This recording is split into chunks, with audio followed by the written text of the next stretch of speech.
Flipporto, 7ª Festa Literária Internacional de Pernambuco. Oh, linda, tens a paz dos mosteiros da Índia. Tu és linda, pra mim és ainda minha mulher.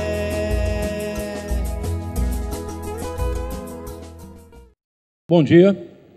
Nós vamos dar início ao painel número 16, intitulado Lusotropicalismo, Ciência ou Literatura.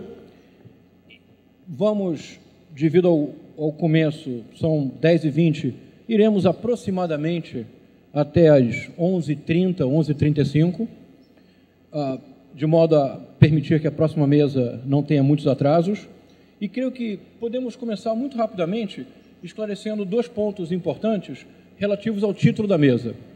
Lusotropicalismo, o termo, na verdade, o desdobramento mais ambicioso do projeto intelectual freiriano, principiado com Casagrande e Senzala, o projeto mais ambicioso porque não se referia apenas à formação da civilização brasileira, da sociedade brasileira, mas criava condições para pensar-se a adaptação do homem em zonas mais amplas, nas zonas tropicais. Nós temos aqui três grandes especialistas no tema que, a partir orteguianamente das suas circunstâncias, nos ajudarão a compreender, afinal de contas, como definir o lusotropicalismo e, sobretudo, nos ajudarão a pensar a atualidade do lusotropicalismo freiriano no século XXI.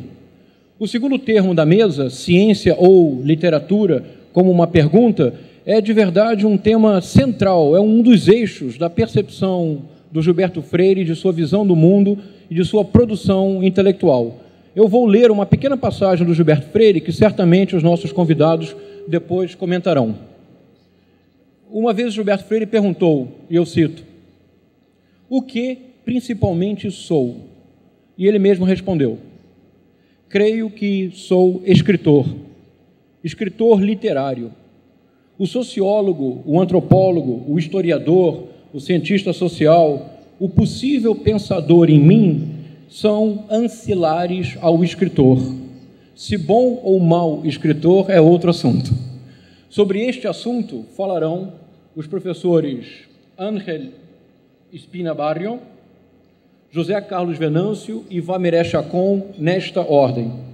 O professor e antropólogo espanhol Ángel Espina Barrio é professor da Universidade de Salamanca e já há muitos anos vem viajando constantemente ao Brasil, pesquisando manifestações religiosas brasileiras. Possui dois livros muito importantes publicados pela editora Massangana, da Fundação Joaquim Nabuco, o Manual de Antropologia Cultural, traduzido pelo nosso curador, o jornalista e pesquisador Mário Hélio, e um segundo livro, também publicado pela editora Massangana, Freud e Lévi-Strauss. Estes dois livros, se eu não me engano, também foram publicados em chinês. Ou seja, é o absoluto best-seller da Flipporto, porque qualquer livro publicado na China sempre tem escalas desproporcionais. O professor Ángel Espina Barrio fará a sua apresentação sobre o lusotropicalismo, ciência ou literatura, utilizando algumas imagens. Depois eu vou apresentar aos demais palestrantes. Por favor. Muito obrigado.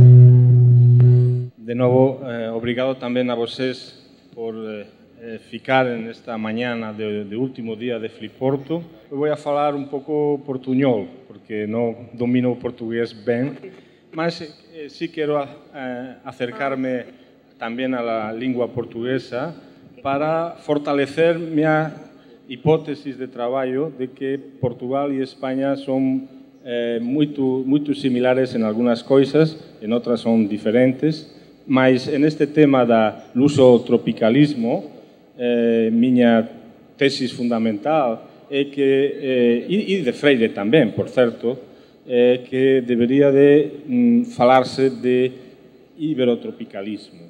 Seria um término muito mais acertado, muito mais apegado à realidade destas duas culturas que são irmãs, não? São primas irmãs.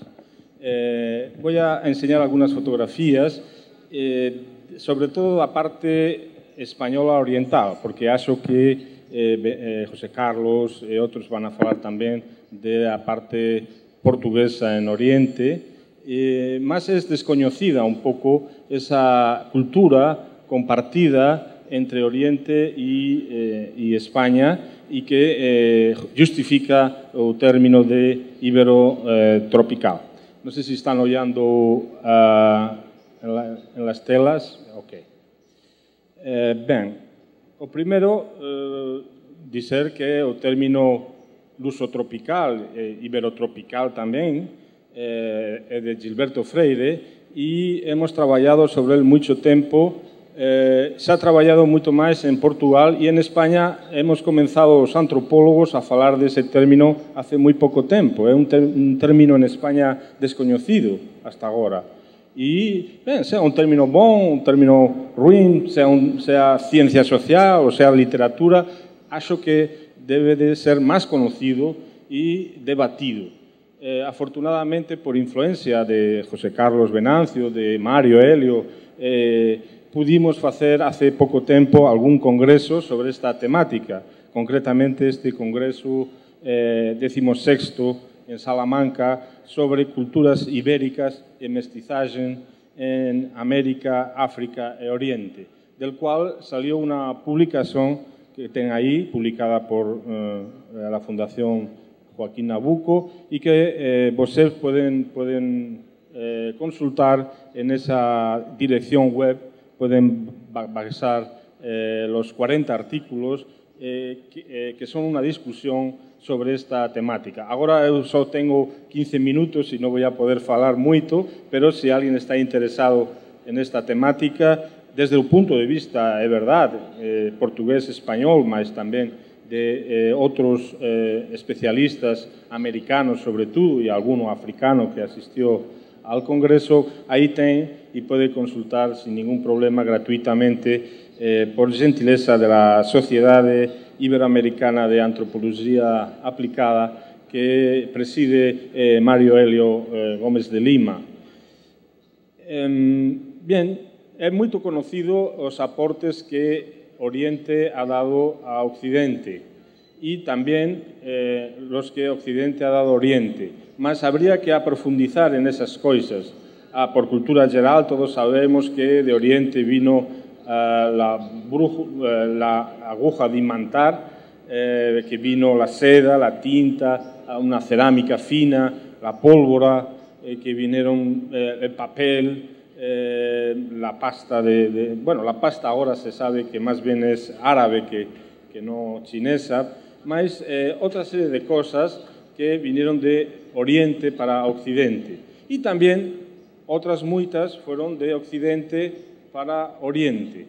Y el iberotropicalismo debe de considerar ambas coisas, tanto a presencia da cultura ibérica, de las culturas ibéricas, portuguesa e española, en Oriente como de las culturas orientais en Portugal y en España. Y esto último se ha feito un poco menos. La influencia y la presencia de las culturas orientais en la península se ha traballado desde la antropología muy pouco y creo que eso es una cosa que debemos de facer. Porque sempre estamos pensando que es lo que nosotros hemos influido en Oriente, en África, en los trópicos y no lo contrario.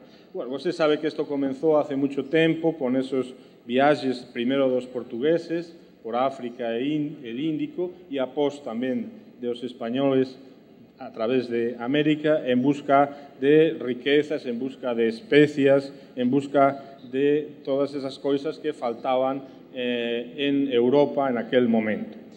Y España se incorpora a esa búsqueda, como digo, un poco después de Portugal, mas va a centrarse en América, pero no solamente en América, también hay una parte en Oriente, especialmente en Filipinas. Es verdad que Filipinas quedaba, según el Tratado de Tordesillas, el antimeridiano, había un meridiano y también un antimeridiano por el otro lado de la tierra, y quedaba la parte portuguesa, pero el rey Felipe II era un rey también portugués, Felipe I, y por lo tanto, en su honor, se llamó a estas islas Filipinas. y van a ser españolas hasta prácticamente el siglo XX, hasta 1898, ¿no? Descubiertas por Miguel López de Legazpi, son conquistadas a musulmanes, porque ya había allí musulmanes en Filipinas. Esto es una cosa curiosa. Son los musulmanes más orientales del mundo, los de Filipinas. Manilad, que será Manila, es la ciudad que van a tomar los españoles, y Miguel López de Legazpi llega allí, y ainda en estas islas, ahora en Mindanao, en el sur, que quedan musulmanes, se les llama moros. Es el único lugar del mundo donde a los árabes se les llama moros, aparte de la península ibérica, ¿no? Allí también en Filipinas, ¿no? Y en Filipinas realmente llega una gran influencia española por la religión, por la lengua. Nunca se va a hablar español mucho en Filipinas, va a ser el tagalo, solamente las minorías van a hablar español, minorías religiosas, militares, y ahora pasa lo mismo también. Ahora se habla más el tagalo, el inglés, y algunos restos de español ainda están en Filipinas. Y eso sí, también un catolicismo, incluso a veces un poco extremado. Eso estamos ya oyendo y estudiando el tipo de catolicismo que, confrontado también con la parte sur musulmana, está allí en estas islas.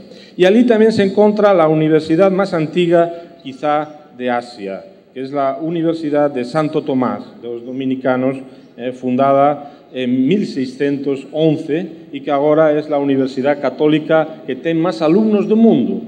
Es la universidad más grande y también, como digo, una de las más antiguas de Asia, y eso también es un aporte y una presencia de las culturas ibéricas en Oriente. Muy perto donde yo moro, en Valladolid, también los agustinos tienen un convento donde se guarda una colección asombrosa de artículos, de objetos, de piezas, con 18 salas de arte chino, filipino, japonés, y que está a 100 kilómetros de Salamanca, y es un lugar donde se puede estudiar también muchas cosas sobre las culturas orientales, ¿no? Evidentemente no todo fueron cosas boas, también se llevaron allí algunos aspectos negativos. Estamos estudiando, por ejemplo, el tema de la flagelación en Semana Santa en Manila, en Sexta Santa y en otras ciudades del norte, en Luzón, a los flagelantes. Estos flagelantes que también existen aquí en Ceará, por ejemplo, o en España en algunas ciudades, esa penitencia extrema, esa visión un poco fuerte de la culpa, del castigo, de la religión, que también está presente, incluso ainda más que en México o en otros lugares, en Filipinas, como pueden oír por estas fotografías tan impactantes, ¿no? Bien, lo que quería decir es que España entra en Oriente a través de América, a través de Hispanoamérica, claro, y sobre todo México, y se inaugura un barco que todos los años sale de la ciudad de Acapulco, se conoce como el Galeón de Acapulco o el Galeón de Manila, y que va a Manila y allí comercia, hace intercambios, trae noticias, y es realmente la ligación con España, ¿no? De esta zona oriental, de Manila y de todo Filipinas, ¿no? Cada año había un galeón que iba y voltaba, y esto hasta 1813, que es cuando México se independiza, y entonces España también continúa un siglo casi más en Filipinas con soberanía allí, más a través de Índico y de otras rutas, y no esta ruta que fue la clásica y fue la más importante. Bien, aquí hay algunas cosas secundarias que quería falar, no va a dar tiempo, de historia sobre los últimos colonizadores de Filipinas, que en la época franquista se hacían, incluso congresos. He citado un congreso sobre iberotropicalismo, pero ya había en el año 67 un congreso hispanoluso-americano-filipino, y tengo hasta una estampa que salió y que tiene ahí recogida, ¿no? Lo que pasa es que esa relación era realmente un poco digamos, ficticia y basada en preconceptos, infantil, la visión de Oriente, ¿no? Aquí pongo algunas cosas de meninos, que entonces, cuando era un menino, conocía las cosas orientales a través de esas cartas de familias orientales, de esos chineses que eran para las misiones, o bien de los chineses maos, como Fu Manchu, a través de todos esos estereotipos, ¿no? Que afortunadamente hoy se están variando. Bien, esto es una cosa secundaria, pero es más importante lo que voy a decir ahora, que es sobre la presencia de Filipinas y cosas orientales en el mismo folclore, en la tradición y en cosas que parecen absolutamente españolas. Las más españolas de todas, lo que caracteriza típicamente a un andaluz, a un español, a veces no es español realmente, vino de Oriente muchas de estas cosas. Ahí observan unas manolas de Semana Santa ataviadas con seda, ataviadas con mantillas, que son pequeños mantos, y estos mantos que también encontramos, por ejemplo, en Madrid, no solamente en Sevilla, en la Feria de Madrid, de Santo Isidro, son mantones de Manila, traídos por esa ruta que hablábamos antes y que se ponen de moda, y ahora es una cosa típica de las españolas y que sin ella casi no serían españolas tradicionales, ¿no? Cuando es algo que vino, como la seda, como los mantones, como vamos a oír también los abanicos. ¿Qué cosa más española el abanico? Bueno, pues el abanico también sabemos que es de origen chinés, y en el siglo XV se hacen los primeros abanicos que se plegan también y que sirven para abanicarse, ¿no? Sí. Entonces, cosas que ya digo, parecen típicamente españolas, por ejemplo, las castañolas, ¿no? Son fenicias, realmente ven de Oriente fenicio.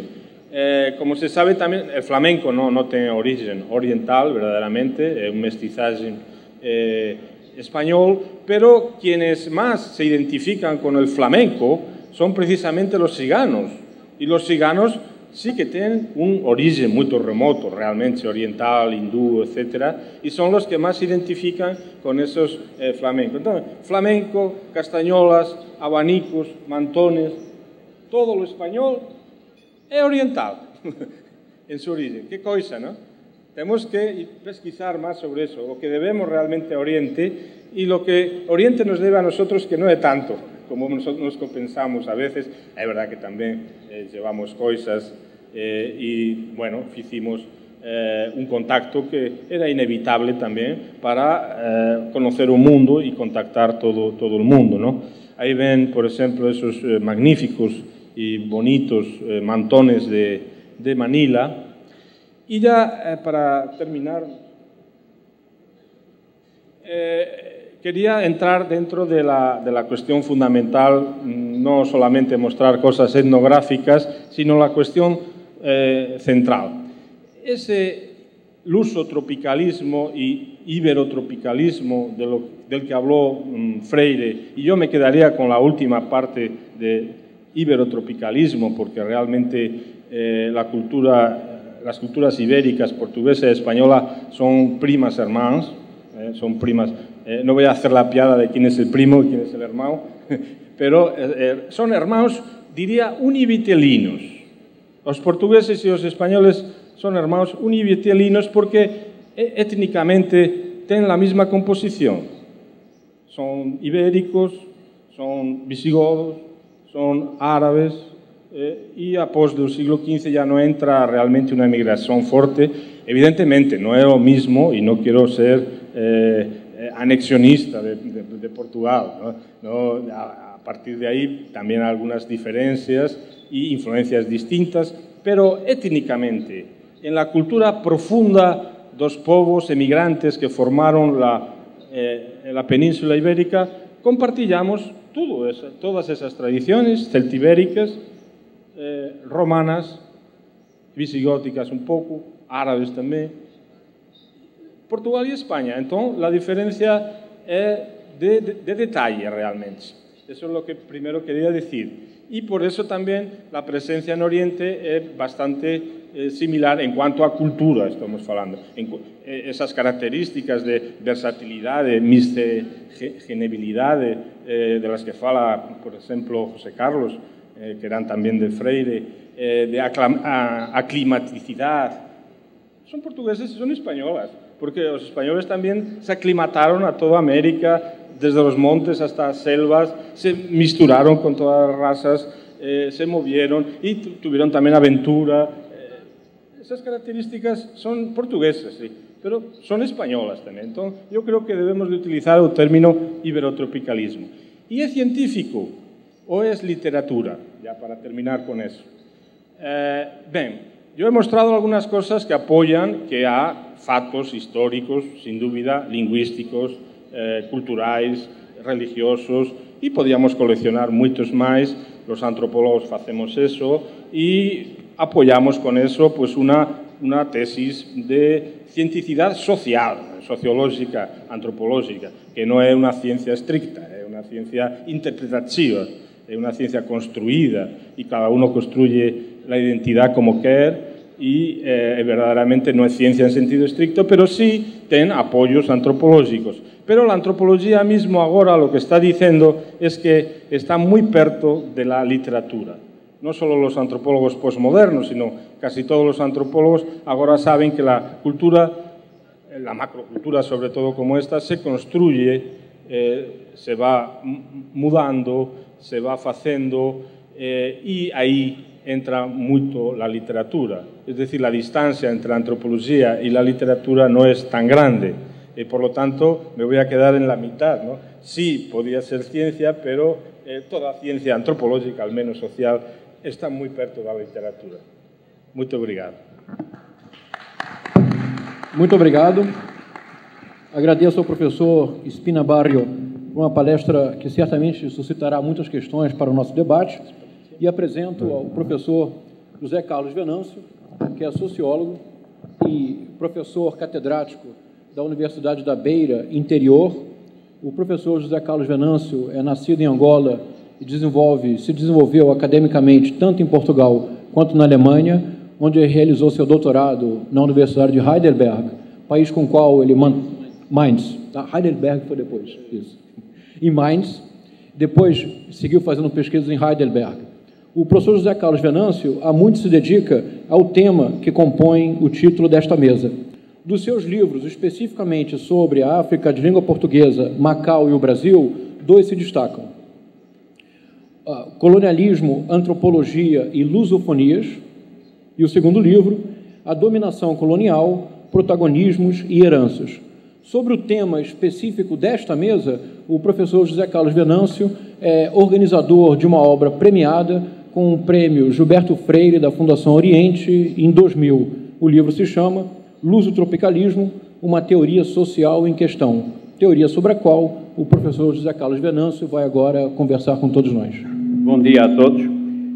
Eu gostava de começar por agradecer, que faz parte dos hábitos de encontros como este, agradecer o convite que me foi endereçado. Eu desenhei aqui um conjunto de ideias a que chamei Gilberto Freire, escritor ou cientista, o lusotropicalismo em questão. Mas antes propriamente de entrar na problemática, gostava de dizer que o meu encontro com o Brasil, que acontece durante a minha adolescência passada em Angola, começou por ser pela mão de Jorge Amado, livros que a minha mãe, não sei por que razão, mas provavelmente ela via alguma semelhança entre aquilo que era a sociedade angolana e aquela sociedade representada nos livros de Jorge Amado, que nos ajudava a nossa consciencialização enquanto pessoas, enquanto angolanos, e lá nos foi comprando e foi oferecendo. Gilberto Freire, eu apenas o contacto, conhecia do nome, mas o contacto que tive foi já na Alemanha, ao ler uma edição de 82 de Casa Grande e Senzala, e que veio recenseada num jornal chamado Frankfurter Rundschau e que chamou-me a atenção. E devo dizer que este meu encontro com Gilberto Freire foi empolgante. Tão empolgante como tinha sido uns meses ou um ano atrás, quando li Economia e Sociedade de Max Weber. Eu penso que estas ideias são importantes porque, na verdade, elas têm estado presentes, mesmo quando me dedico a outras questões, não especificamente relacionadas com o Gilberto Freire, ou com o lusotropicalismo, ou com o Brasil.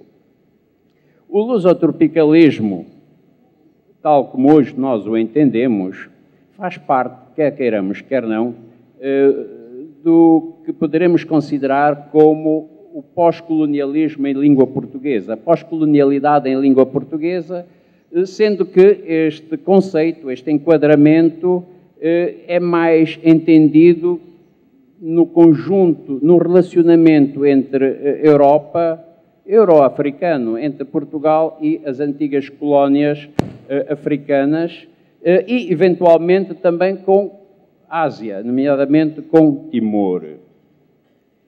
Penso que o lusotropicalismo, entre os vários sentidos que pode suscitar, dois parecem-me importantes.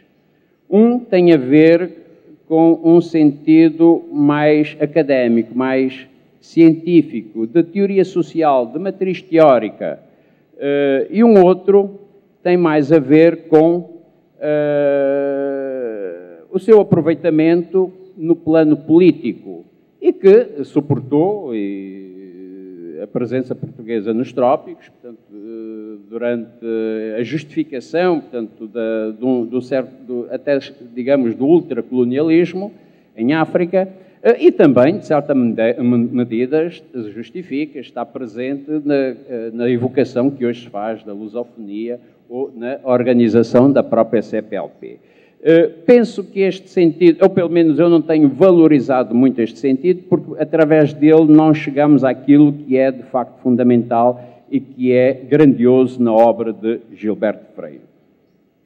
E fiquemos, consequentemente, pelo primeiro sentido, que, como já o Ángel referiu, tem a ver com a climatabilidade dos portugueses nos trópicos, com a miscibilidade e com a mobilidade. E talvez aqui, na mobilidade, é que possa haver alguma diferença entre lusotropicalismo e iberotropicalismo, isto se atendermos a dois fatores. Primeiro, porque este quadro teórico, que já aparece em Casa Grande e Senzala, é aplicável, sobretudo aplicável ao Nordeste brasileiro e ao período do mercantilismo.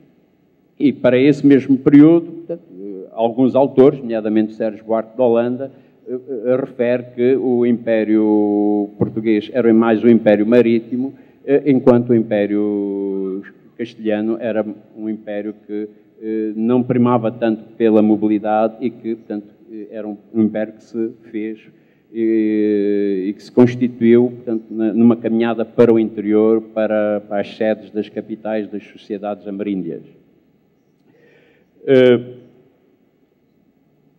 Lusotropicalismo entendido neste sentido, no sentido académico, que não deixa de ter as suas críticas, ou de ser passível de críticas, como são todas as outras teorias, todas as outras proposições teóricas.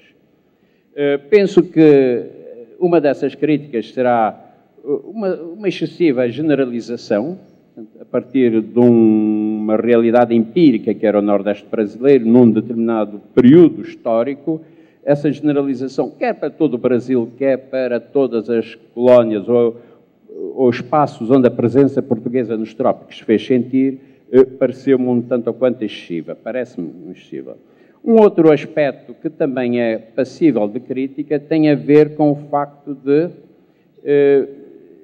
e aí eu talvez ao enunciar esta crítica esteja eu próprio também influenciado pelo marxismo, mas na verdade, o fator económico também é importante para caracterizar a presença portuguesa nos trópicos, ou os imperialismos, ou os impérios coloniais.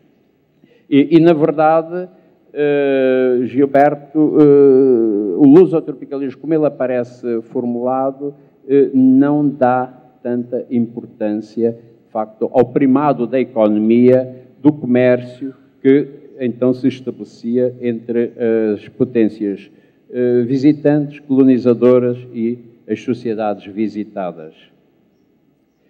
Ora, um outro aspecto que me parece também suscetível de crítica, conquanto eu ainda não tenho completa, estou ainda a pensar nela e não tenho completa certeza de que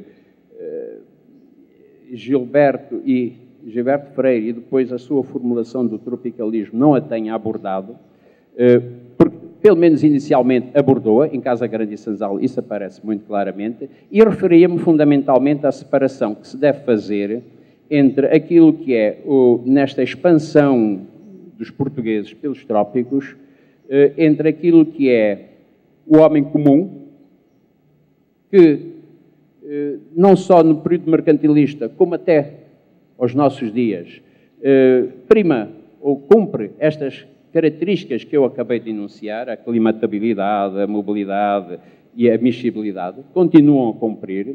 E outra coisa sempre foi e continua a ser o discurso oficial, os discursos governamentais, quer no passado, quer hoje.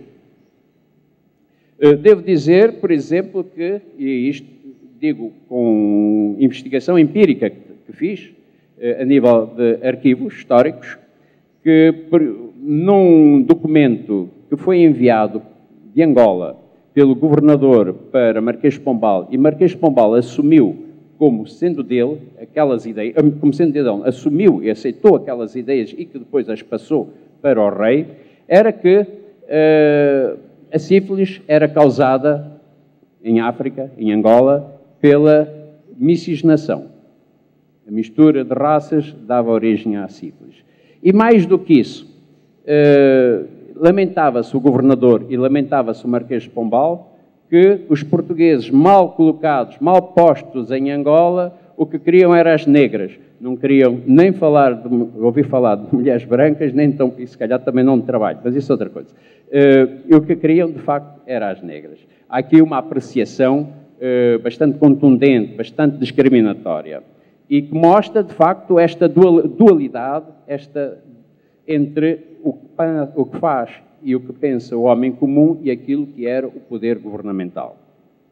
Depois, mais tarde, Oliveira Martins, que não há muito tivemos a falar com o Guamirá Chacon, o Oliveira Martins, que é um grande ensaísta do século XIX, geração de 70, é um grande investigador das questões europeias, mas, na verdade, quando se toca à África, quando se toca à raça negra, foi racialista, foi racista, e, por essas mesmas razões, não como será previsível pensarmos, não é muito bem quisto, tanto em espaços como Angola. Depois ainda, a propósito disto, permitam-me que me lembre que evoque o trabalho de um antropólogo já do século XX, portanto, nos anos 30, 40 do século XX, que foi o fundador do Instituto de Antropologia da Universidade de Coimbra.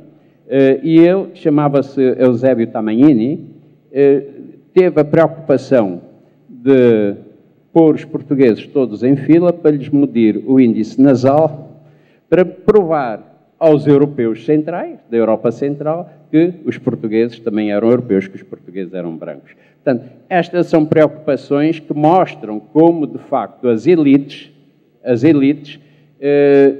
não comungavam da experiência nem da mundividência do homem comum. Esse que, de facto, também já até aparece, porque é ele que é ali visionado, é ali que é referido em Casa Grande e Senzala. Mas depois, na extrapolação que é feita, penso que o Gilberto Freire teria reforçado mais a sua ideia, a sua teoria, se acentuasse esta mesma divisão. Chegamos à segunda questão, e é a seguinte: mas, entendendo o lusotropicalismo nesta perspectiva, há evidência empírica, porque é disso que nós aqui estamos a tentar falar, há comprovação empírica? Penso que sim, quer dizer, a teoria tem, naturalmente, comprovação empírica, só que é uma comprovação que varia de local para local, de região para região. Ela é mais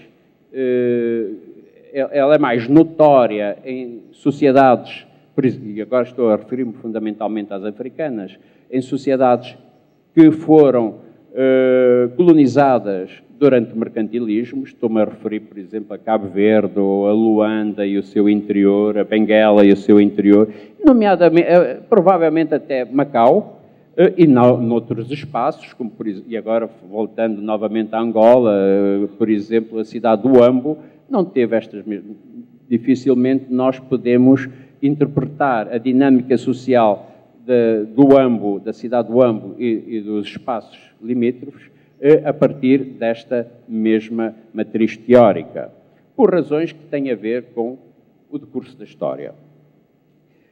Mas, concluindo, na verdade, há comprovação empírica, diversificada, mas ela existe. E, para concluir, para concluirmos, ia também tentar responder ao repto que foi lançado no início, por este painel, portanto, lusotropicalismo, ciência ou literatura. Eu penso que é ciência. E é ciência porque Gilberto Freire, não obstante referir-se e considerar-se um escritor, e eu li várias vezes, por exemplo, um livro que é Porque Sou e Não Sou Sociólogo, eu próprio também sou sociólogo, e chego à conclusão que ele, na verdade, é um sociólogo. É um ensaísta, mas que escreve muito bem. Escreve muito bem e é, sobretudo, um ensaísta, um sociólogo que engrandece o lado do autor.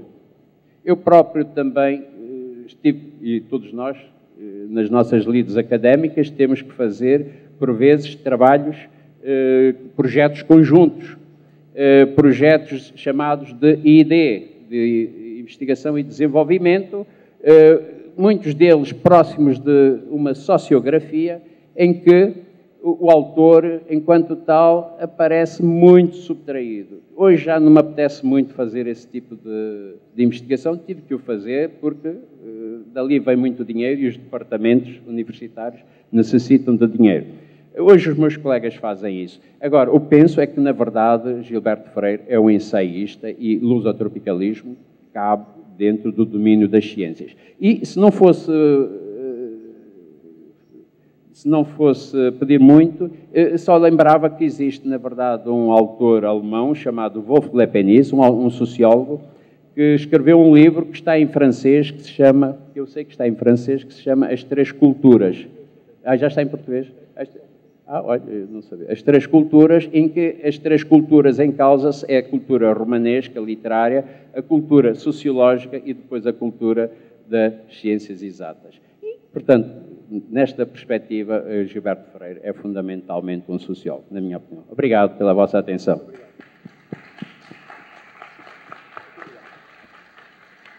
Agradeço ao professor José Carlos Venâncio por uma outra palestra muito estimulante, que certamente suscitará perguntas e questões entre nós.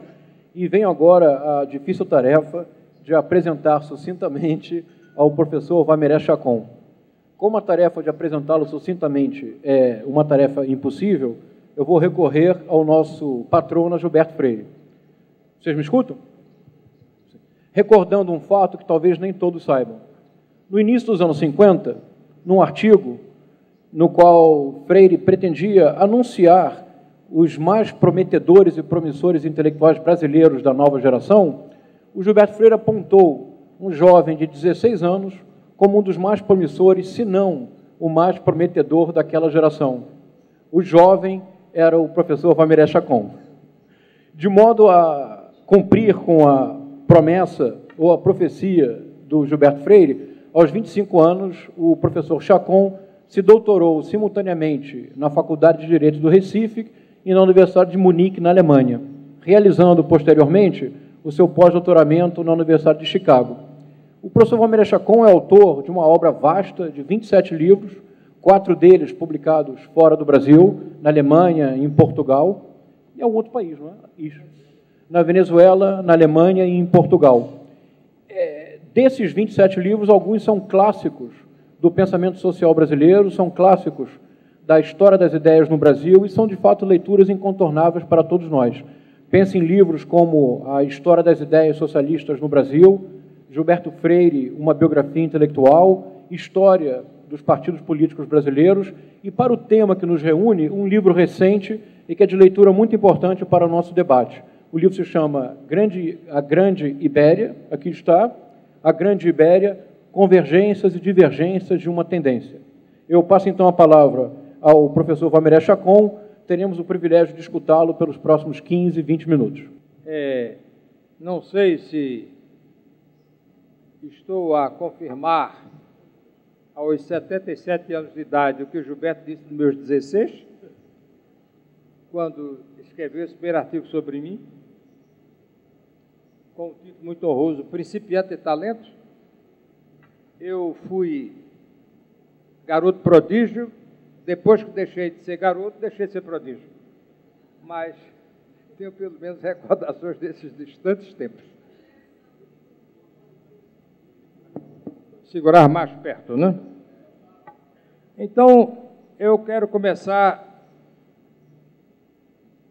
não sei se revelando o professor Venâncio, em seguida passar o professor Espina, e finalmente, é claro, a Gilberto Freire, que Gilberto Freire nunca criou um seminário de tropicalismo. Nunca existiu esse seminário. A família Freire está aí testemunha. O que existiu e existia ainda hoje é o seminário de tropicologia, que nunca houve economia no tropicalismo, não podia haver, e mostraremos em seguida por quê.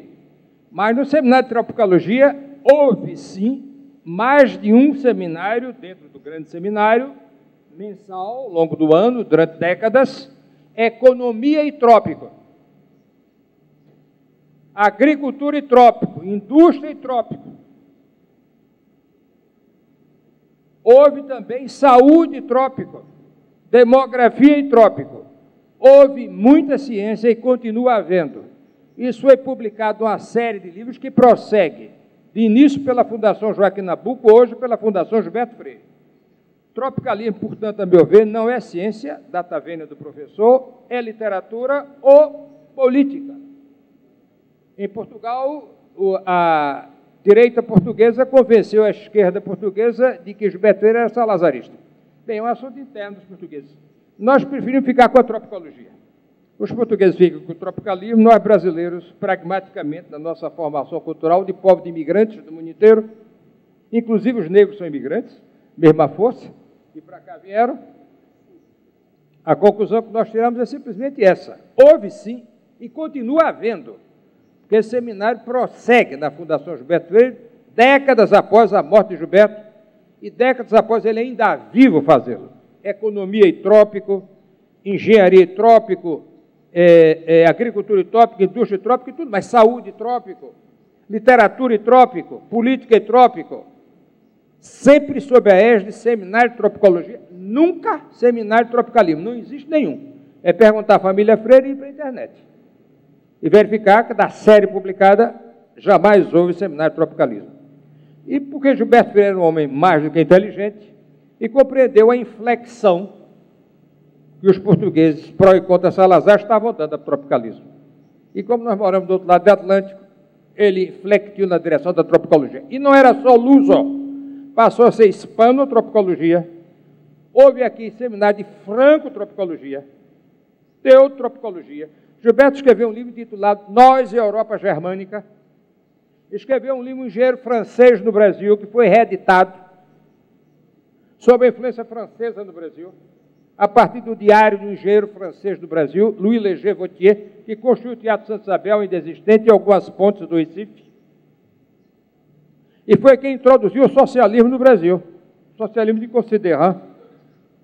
Foi o engenheiro Vautier e os brasileiros engenheiros que ficaram aqui, como o engenheiro Millet, que chegou a ser dono de um jornal aqui, socialista, e o engenheiro Boulitrot, que construiu o prédio da Academia Pernambucana de Letras. Não retornaram à França, Vautier retornou. Eles eram socialistas, Boulitrot não deixou nenhum livro, mas Millet deixou vários livros sobre a questão agrária no Brasil na década de 1970 e 1980. E é objeto do livro de Gilberto Freire, o engenheiro francês do Brasil. Tropicalismo é literatura na melhor das hipóteses e política na pior das hipóteses. Tropicologia é ciência. Ismo, socialismo, liberalismo, comunismo, anticomunismo, antiliberalismo, antissocialismo, isso é política. Logia é ciência. Tropicologia, sociologia, antropologia. Gilberto deu adeus ao tropicalismo assim que voltou de Portugal e viu em que tinha dado aquela coisa. E infletiu na direção de tropicologia e nunca mais se referiu a tropicalismo e jamais criou um seminário de tropicalismo aqui dentro. Aqui há várias pessoas que compareceram ao seminário de tropicologia de Gilberto. E é simplesmente lá fora o professor Venâncio perguntar à família se existiu jamais seminário de tropicalismo no Brasil. Nunca. Sempre foi tropicologia desde o início. E com economia e com tudo mais que eu estou mencionando. E também política, por que não? E também literatura, por que não? E climatologia e geologia também, houve. Tudo isso. Enfim, isso é a primeira parte. A segunda parte é o seguinte, a ideia América Latina é uma invenção francesa. Foi inventada pelo imperador francês Napoleão III, sobrinho do primeiro, para justificar a imposição de Maximiliano no trono do México. A América Latina foi uma ideia contra os Estados Unidos. Isso está documentado no meu livro A Grande Ibéria, pode ser pego pela internet, a Amazon, a www.estantevirtual também mostra isso, editado pela Universidade do Estado de São Paulo, onde eu mostro claramente pelas fontes bibliográficas originais, fontes primárias. Napoleão III encomendou a um jurista francês, Charles Calvot, uma defesa jurídica em direito internacional desse conceito. Uma América Latina contra uma América anglo-saxônica. Por coincidência, entre aspas, no mesmo ano em que ele impunha o imperador Maximiliano no trono do México, que sempre tinha sido uma república, Maximiliano esse foi deposto pelo presidente do México, Benito Juárez, que fuzilou Maximiliano, e a América Latina, em vez de morrer nessa hora, os franceses alimentam até hoje. Mas o que nós temos, em última instância, é uma Ibero-América. Nós somos latinos porque somos ibéricos. Porque somos lusófonos, hispanófonos. E não só isso. A partir de uns 2 ou 3 anos recentes, a maioria da população brasileira, 51%, essas horas 53%, já se confessam, se declaram, se proclamam e são reconhecidos pelo IBGE, Instituto Brasileiro de Geografia e Estatísticas, como negros. O Brasil finalmente assumiu a verdade que nós tínhamos subreptícia escondida de muita gente se fingindo de branco. Gilberto Freire disse muito bem, no brasileiro, quem não for mestiço na pele, é mestiço na alma. Eu tenho amigos meus, filhos de pai e mãe alemães, que são mais mestiços intelectualmente que eu. Porque eles têm de fazer a compensação, né? Eles não descendem de ibéricos e tendem de ser mais brasileiros que nós próprios. Sobretudo depois da Segunda Guerra Mundial e da repressão que o governo Vargas fez contra eles, nas regiões do sul do Brasil, e também contra os descendentes italianos e japoneses. Eu posso dizer isso tranquilamente, porque eu sou do lado dos alemães, culturalmente. Fiz meu doutoramento no Brasil e na Alemanha, e fui 32 vezes, durante 32 anos sucessivos, do Recife para a Alemanha, de Brasília para a Alemanha, como professor visitante. Para a Alemanha, eu tenho dívidas, as quais eu não posso pagar nunca. Não só do ponto de vista intelectual, como até financeiro. Não posso pagar jamais. Mas reconheço a verdade. O filho de pai e mãe alemãs, ou neto ou bisneto, quando não for mestiço na pele, é mestiço na alma. Ele gosta de feijoada, ele gosta de samba, né? Quando se vai lá, aquela semana de outubro, Oktoberfest, lá em Blumenau, tem muita salsicha, muito chucrute misturado com vatapá e com feijoada. O que é perfeitamente natural. O que não há em Munique, na Alemanha, evidentemente, na origem do Oktoberfest. Por quê? Porque a Oktoberfest de Blumenau é mestiça. E não pode deixar de ser. Os portugueses também não sabem que nós comemoramos de uma maneira retumbante a Oktoberfest em Blumenau. E a imensa maioria das pessoas presentes não é teuto-descendente. A quantidade de afrodescendentes é enorme. No Brasil havia mais índio do que português quando os portugueses chegaram. Depois passou a haver mais negros do que portugueses. Em seguida, imigrantes do mundo inteiro. O que nos une a nós, brasileiros, é a lusofonia. É o que eu insisto sempre. Que também foi estudado no seminário de tropicologia. E que em Portugal eles identificam com o lusotropicalismo. E para nós não tem nada a ver. Porque lusofonia não pode fazer parte de uma ideologia política chamada lusotropicalismo. Pode ser objeto de estudo de uma ciência chamada lusotropicologia. Isso eu já botei por escrito, já publiquei, inclusive, em Portugal. Mas, ao que tudo parece, é inútil. Porque sabe que as ideologias são extremamente perigosas para o bem e, sobretudo, para o mal, né? Inclusive nesse caso. Enfim, chegando finalmente à nossa querida Península Ibérica, os ibéricos são não só portugueses e castelhanos, sabe muito bem o professor Ángel Espina, da Universidade de Salamanca, que é a língua catalã, com a literatura e gramática próprias. Dialeto não tem literatura e gramática próprias, línguas têm. O galego, que é mais próximo do português do que do castelhano. O basco, que é distante do mundo inteiro. De todas as demais culturas, ninguém sabe exatamente de onde aquilo vem, nem eles próprios estão interessados em saber, porque esse é o seu orgulho, de vir dessas origens imemoriais, tanto para o bem como para o mal, cada qual a sua maneira. E o que existe mais influente em Portugal e Espanha não é o que está em cima, o verniz, a pintura, que também a gente passa aqui em cima do Brasil, e eles passavam enquanto estou passando ainda hoje. É o Portugal profundo e as Espanhas, no plural, profundas. E o que está mais lá pesando é o árabe muçulmano. Portugal e Espanha foram árabes muçulmanos durante 700 anos. Para a gente ter uma ideia do que isso significa, o Brasil só existe há 500 anos. É como se o Brasil tivesse sido árabe muçulmano durante esses 500 anos de nossa existência e mais 200 de quebra. Isso é o que houve com eles, portugueses e espanhóis. Em seguida, a Reconquista, que foi obviamente ideológica, foi mais uma etapa das cruzadas cristãs católicas, que foram impondo camadas sucessivas até hoje. Mas quando se anda, não só em Granada, não só em Sevilha, não só em Córdoba, mas nos interiores da Andaluzia, é como se vê como aquilo é árabe, né?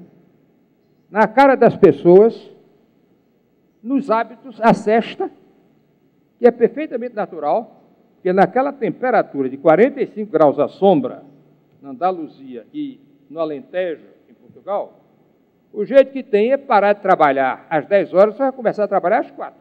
Não é preguiça, é porque é impossível trabalhar a 45, 46 graus à sombra. Gilberto Freire defendia a cesta por esse motivo, inclusive aqui.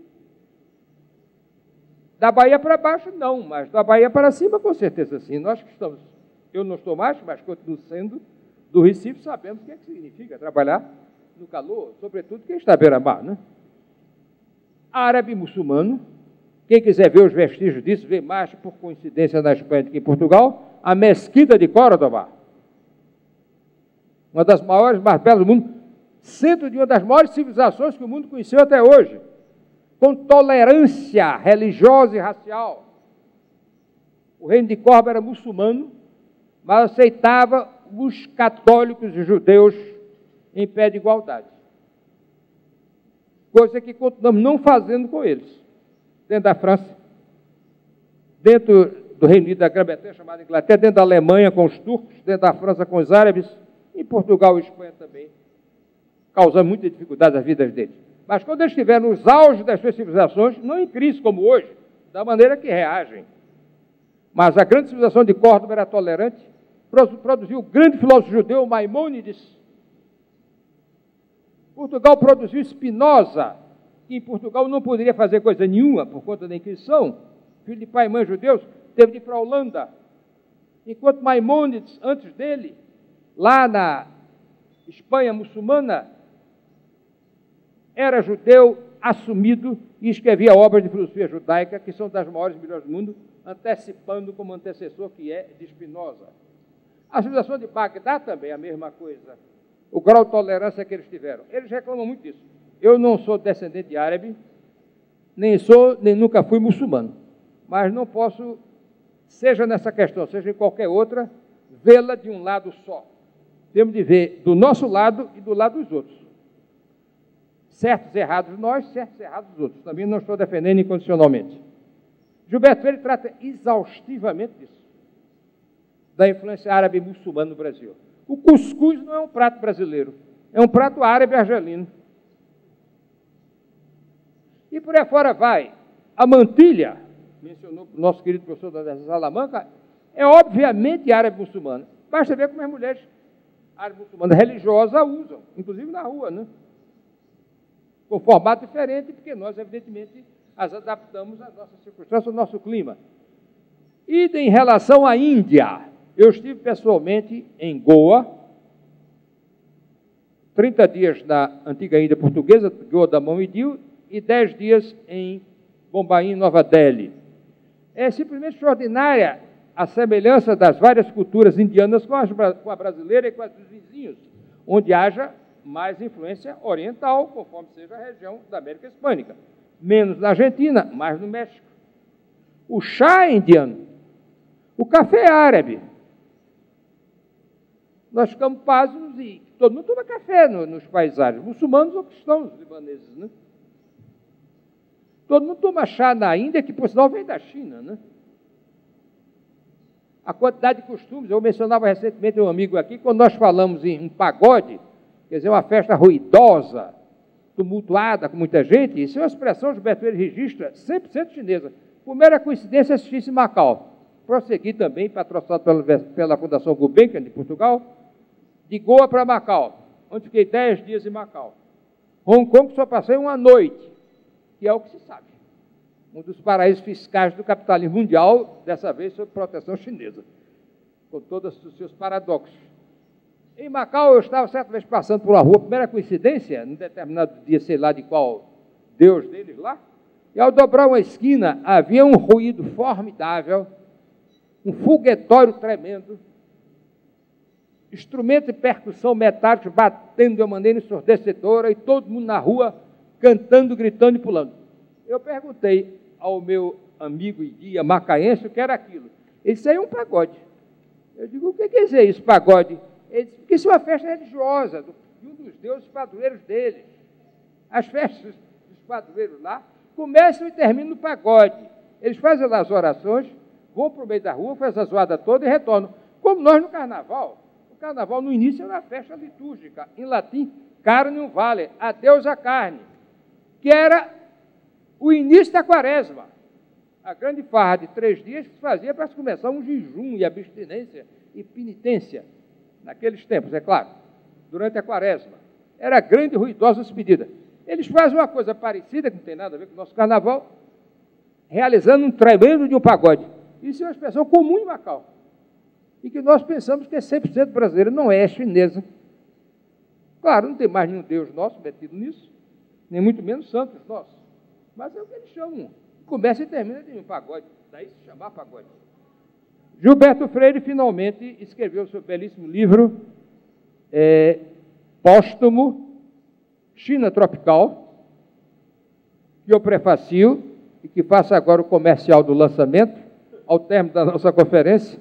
Vamos lá para o pavilhão, tem uma área exatamente para autógrafos, é só perguntar lá que podemos ir para lá. Gilberto Freire morreu prevendo, eu não diria desejando, mas no mínimo prevendo, a ascensão do Islã, no seu livro Insurgências e Ressurgências Atuais, e a ascensão mundial do Islã, a ascensão mundial da Índia e da China, prevista no seu livro China Tropical, reunindo artigos seus sobre esse assunto, e que eu prefacio, e que daqui a pouco lançaremos. Esperamos que alguns de vocês apareçam por lá. É só isso. Muito obrigado, professor.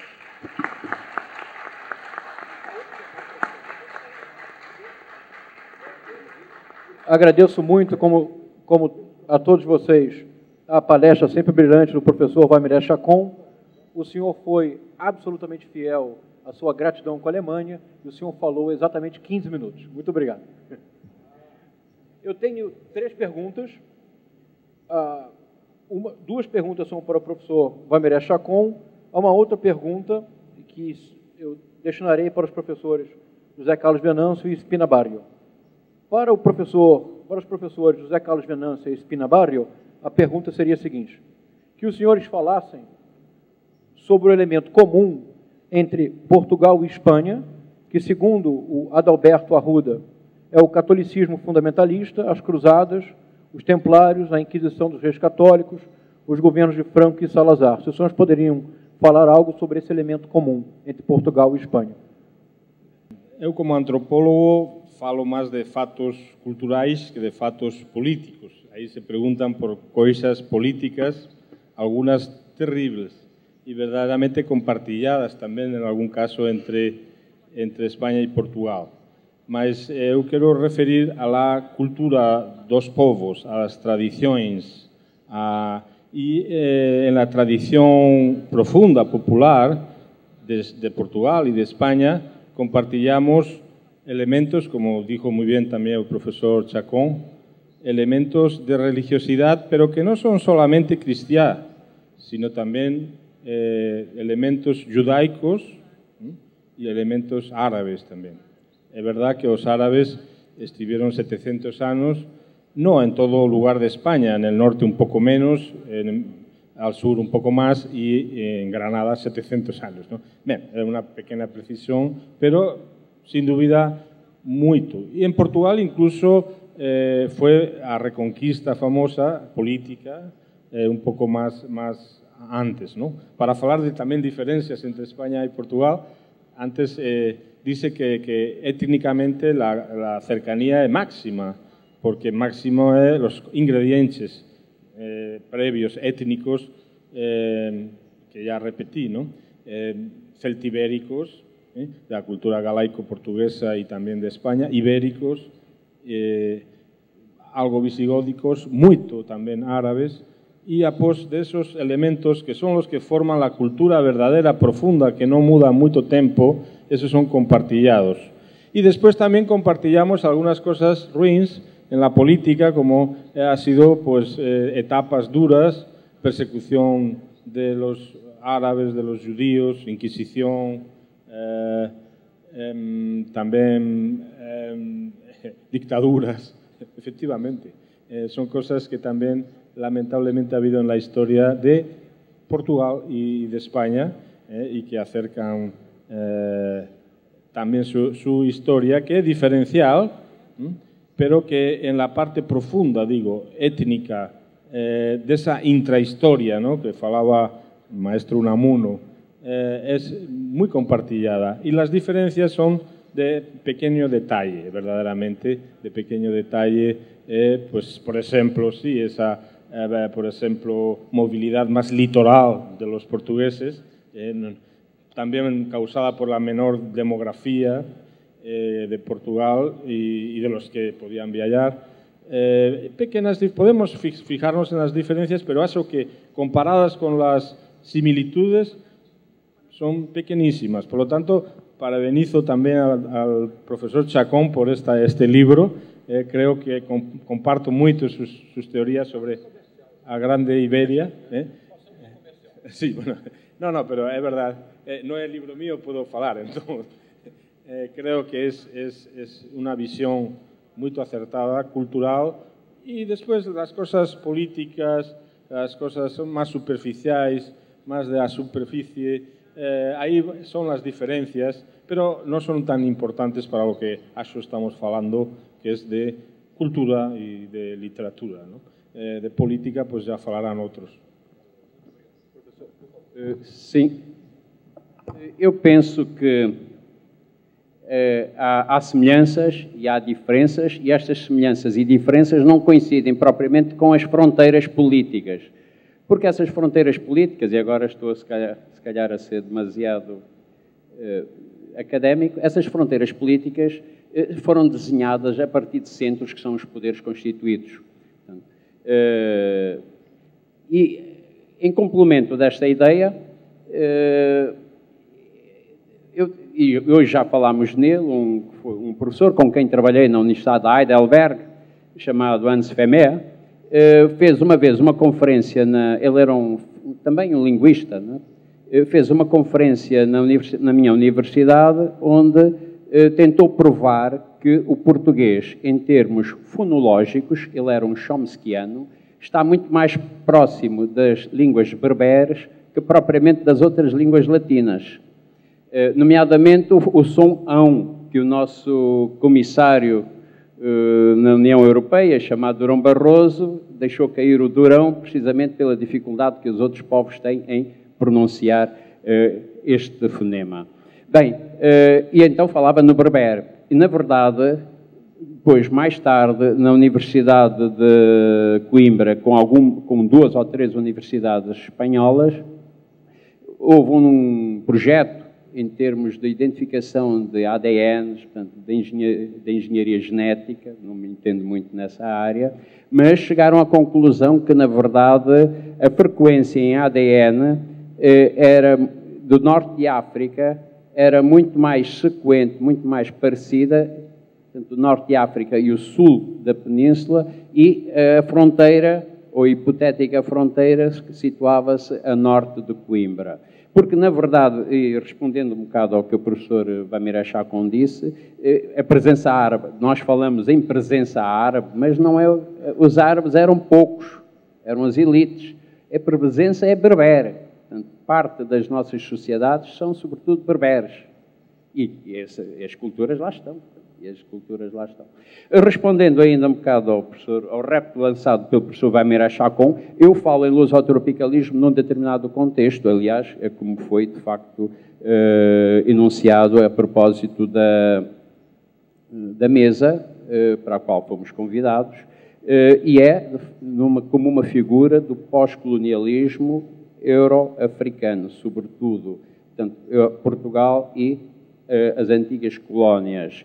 Nada tem a ver, portanto, de modo nenhum, que é uma outra realidade, é a obra do Gilberto Freire, o valor da obra do Gilberto Freire, nomeadamente da tropicologia, com a qual estou perfeitamente de acordo também, e como também não estou totalmente em desacordo, como também procurei demonstrar quando se fala de lusotropicalismo. Obrigado. São 2 perguntas para o professor Bamira Chacon. A primeira pergunta do Leonardo Vital diz: no 3º capítulo de Casa Grande e Senzala, Gilberto Freire foca bastante na formação do povo português, que sofre grande influência dos mouros. O Leonardo, então, lhe pergunta: isso influenciou muito na colonização do Brasil? E a segunda pergunta, que assim ganhamos tempo, é a pergunta do Cláudio Tavares. Ele quer saber por que, durante as palestras, ainda não foi citado um dos escolhidos de Freire, o escritor José Lins do Rego. Bem, por etapas brevemente premidos pelo tempo, naturalmente. Em primeiro lugar, raça não é o principal, porém existe o DNA. Há um professor da Universidade Federal de Minas Gerais, médico, que faz exame de DNA de qualquer pessoa que quiser aqui, e é de graça. Veja na internet esse exame étnico DNA, ele envia uma escova esterilizada, não precisa botar pasta, é simplesmente esfregar na gengiva sem pasta, fechar e mandar para ele. Então, ele dá o DNA de cada um. E pelas pesquisas estatísticas que ele tem feito, milhares de brasileiros servindo de amostragem voluntária têm concordado, observe que coisa curiosa. Os brasileiros mestiços têm mais DNA branco do que os negros mestiços têm mais DNA branco do que os brancos mestiços têm DNA negro. Para vocês verem como essa coisa não tem nenhum significado de negro e branco. Gente que é loura de olhos azuis tem uma enorme carga de DNA negro-africano. Gente pretíssima, vou dar o nome daquela brasileira atleta famosa, a primeira grande ginasta brasileira. Como? Daiane dos Santos é branca. 60 e tantos % DNA dela é euro branco. Ela é branca, tem a pele preta, o que é que vai se fazer? São os caprichos da natureza. Isso os jornais todos deram, né? Comentaram, é simplesmente isso. O que é que vai se fazer? Não se pode jogar, enfim, pela cor da pele, dizer Dona Diana é negra. Não é não, ela é branca. Mas então fulaninho louro de olhos azuis é branco. Não é não, ele é negro. Apenas, é claro, em alguns casos coincidem, na maioria, estatisticamente coincidem, e numa minoria não coincide. Isso já foi publicado na Veja, na Isto É, jornais, as pessoas esquecem, porque a memória seletiva, nós somos bombardeados por tantas informações que a gente se perde, né? Agora, em relação à influência árabe, tem razão, professor Venâncio, concordo. Os árabes eram elite cultural e ainda hoje são, na Argélia, no Marrocos, na Tunísia, no Egito, não. A maioria de classe média alta para cima é árabe, muçulmana, e que conquistou o Norte da África, Espanha e Portugal, Norte da África habitado por maioria berbere, população semita, porém não árabe, não muçulmana, e conquistado pela força. Só recentemente, a Argélia e o Marrocos aceitaram o bilinguismo. A língua berbere ainda hoje é falada, e não é por pouca gente, não. Mais ou menos metade da Marrocos, metade da Argélia fala ainda hoje árabe, berbere, que não é árabe. É outra língua completamente diferente, e outra etnia completamente diferente. O ano passado, Marrocos esse ano, nessa Primavera Árabe, na nova Constituição que eles fizeram, reconheceram os direitos de cultura, portanto, não só nós, os negros e os índios, mas os árabes em relação aos berberes, né? Isso, a segunda pergunta é, Zé Luiz do Rio. A primeira foi árabes, né? Então, árabes, quando eu estou dizendo árabes, eu quero dizer, no fundo, muçulmanos. Até mesmo que a maioria dos muçulmanos não é árabe. O maior país muçulmano do mundo é a Indonésia.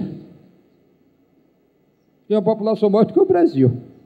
200 e tantos milhões de habitantes. O Paquistão, que tivemos aqui um conferencista, é muçulmano, mas não é árabe. O Irã é muçulmano, mas não é árabe. Então, identificar as duas, os berberes tornaram-se à força pelos árabes muçulmanos, mas não são árabes. Quando eu digo não são, tem cultura própria, tem língua própria, literatura própria, dicionário próprio, gramática própria, costumes próprios. São outros povos, completamente diferentes. Eu, com toda franqueza, gostaria de assinalar isso, para não queremos aqui arabizar o Islã e nem menos o Brasil.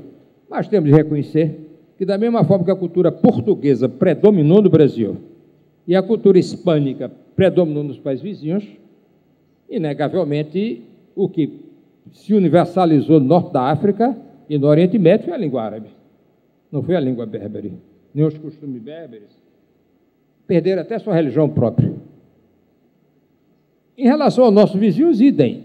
Não se trata de nós gostarmos ou não gostarmos dos nossos vizinhos, é questão pessoal de cada um. É que nossos vizinhos não vão sair de onde estão e nós não vamos sair de onde estamos. Nós temos que nos assumir como ibero-descendentes, eventualmente latinizados através da língua latina, que são as línguas latinas, são português e espanhol, o castelhano.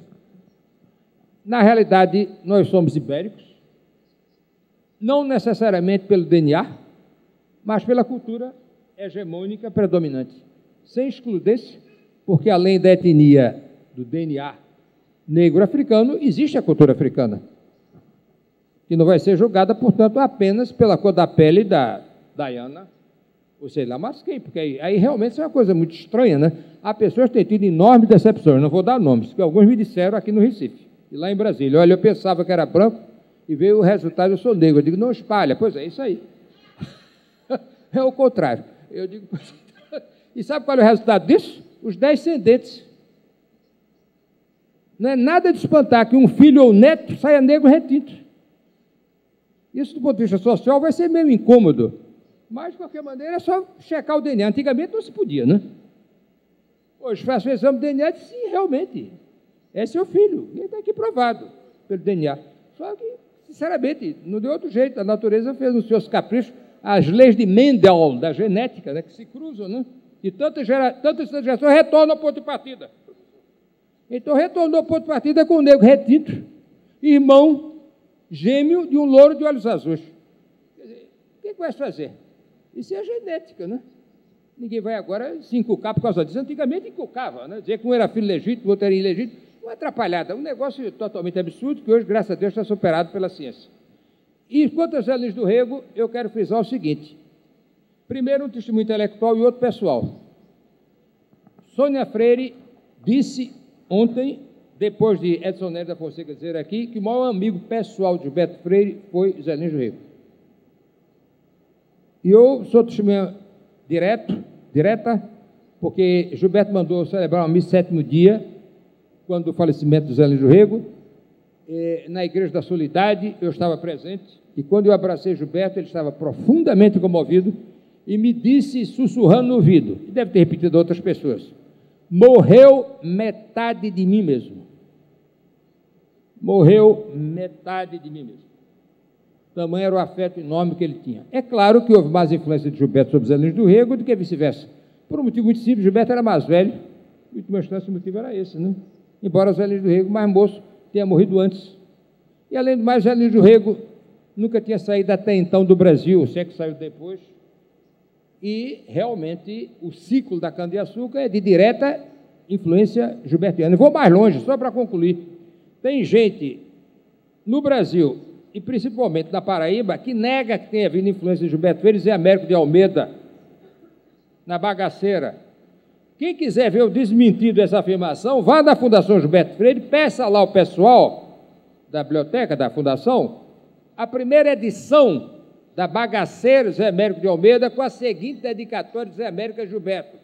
Gilberto, escrevi esse livro pensando em você. Assinado e datado Zé Américo de Almeida. Então, contra fatos e argumentos, não estou diminuindo o mérito nem de Zé Américo de Almeida, como pioneiro da literatura regionalista, com seu livro A Bagaceira antes de 1930, nem os enormes méritos de Zé do Rego, um escritor que não é apenas nordestino, porque ele, de facto, em Banguê, Usina e Fogo Morto, entre outras obras, fez a grande trilogia do romance do ciclo do açúcar pernambucano, coisa que Gilberto Freire, Casagrande Senzala, Sobrados Mucambos e Ordem e Progresso, do ponto de vista propriamente sociológico. Bom, agradecendo a presença de todos, as perguntas e as palestras do professor Spinabar e o José Carlos Venâncio e Vamiré Chacon, dou o painel por encerrado e os convido para o próximo painel. Muito obrigado.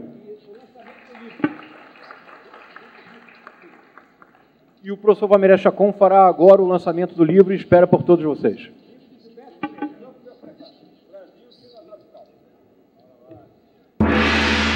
Flipporto, 7ª Festa Literária Internacional de Pernambuco.